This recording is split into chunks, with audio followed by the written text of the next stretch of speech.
So hello guys, so nandito tayo ngayon sa Broadway City Hall Station sa Canada Line dito sa Vancouver, Canada. So pupunta tayo ngayon sa Jollibee.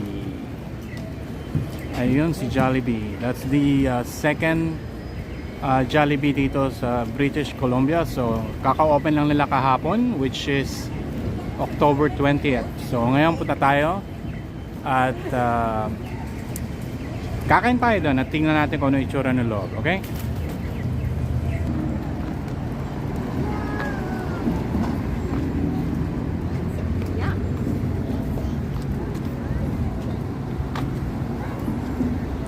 So ayun si Jollibee. So hello guys, so ito yung Jollibee, second Jollibee location dito sa Vancouver. And nandun siya sa second floor.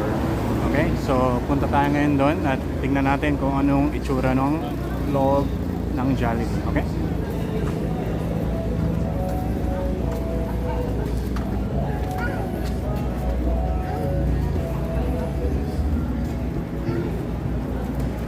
So meron pa ring konting pila dito sa labas.